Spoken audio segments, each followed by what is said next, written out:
আমাদের এই গোয়ালঘরের সকালের কাজ হচ্ছে গরুর গোবর পরিষ্কার পরিচ্ছন্ন করা। গরুর ঘর যদি পরিষ্কার পরিচ্ছন্ন করা থাকে তাহলে রোগ জীবাণু কম হয়। আজকে আমি নিজেই গরুর গোয়ালঘর পরিষ্কার করতেছি, যেহেতু আমি বাড়িতে থাকি না তাই আজকে বাড়িতে আছি, তাই পরিষ্কার পরিচ্ছন্ন করতেছি। তো আলহামদুলিল্লাহ আমাদের গরুর ঘর পরিষ্কার করা হয়ে যেতেছে। আমি খুব দ্রুত গরুর ঘর পরিষ্কার করতেছি। গরুর ঘর পরিষ্কার করা হলে গরুকে আমরা গোসল দিয়ে দেব। গোসল দেওয়ার পর গরুকে আমরা খাবার দিয়ে দেব।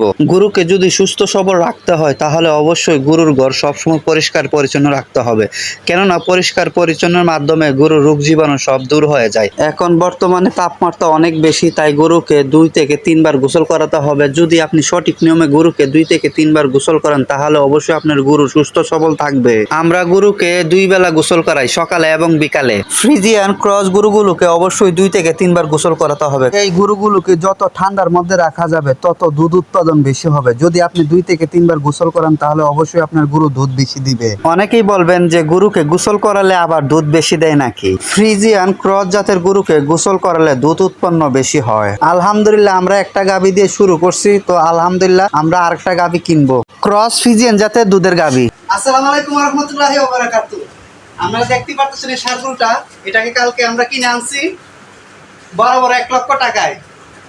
এটা হচ্ছে শাহিয়াল জাতের ষাঁড় গরু, এর বয়স হচ্ছে 1 বছর। আলহামদুলিল্লাহ আপনারা দোয়া করবেন যাতে এটা আমরা আগামী কুরবানি ঈদে রেডি করব, বিক্রি করতে পারি ভালো একটা দামে। আলহামদুলিল্লাহ 2027 কুরবানি ঈদে বিক্রি করার জন্য আমরা এই ষাঁড় গরুটা কিনে নিছি। 100 শাহিয়াল জাতের ষাঁড় গরু, এটা নাভি কম্বল সবকিছু আছে। আলহামদুলিল্লাহ ষাঁড় গরুটা অনেক সুন্দর দেখতে। এই ষাঁড় গরুটার বয়স আনুমানিক 1 বছর হবে। তো আলহামদুলিল্লাহ এটা আমরা দেখে শুনে গ্রামের থেকে কিনছি আর 1 বছর লালন পালন করার পরে এই গরুটাকে আমরা বিক্রি করব, দেখবো আমাদের কত লাভ লস হয় আর কি। যেহেতু এই ষাঁড় গরুটার দাম এখন বর্তমানে 1 লক্ষ টাকা পড়ছে, তো এটাকে আমরা ভালোভাবে যত্ন সহকারে লালন পালন করব। 2-4 দিন যাওয়ার পর যদি গরুটা সুস্থ থাকে তাহলে আমরা এটাকে ক্রিমি ডোজ করব। ক্রিমি ডোজ করে লিভার টনিক জিঙ্ক খাওয়াবো। তারপরে গরুটাকে আস্তে আস্তে অল্প অল্প করে দানাদার খাদ্য দেব। যেহেতু এটা লং প্রজেক্ট, এটাকে আমরা 1 বছর লালন পালন করব, এই জন্য একে আমরা অল্প অল্প করে দানাদার খাবার দেব।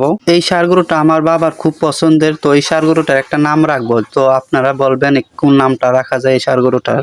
শখের তুলা বলে 80 টাকা। আমার আর আমার বাবার শখ হচ্ছে গরু, তো আমার বাবা এটা পছন্দ করে কিনে আনছে। তো আলহামদুলিল্লাহ আমি খুব খুশি যে বাছুরটা খুবই সুন্দর চমৎকার শাহিয়াল জাতের একটা ষাঁড় গরু। এখন আমাদের প্রথম কাজ হচ্ছে গরুকে কৃমি মুক্ত করা। তো প্রথমে গরুকে কিনে আনলে অবশ্যই গরুকে কৃমি মুক্ত করতে হবে।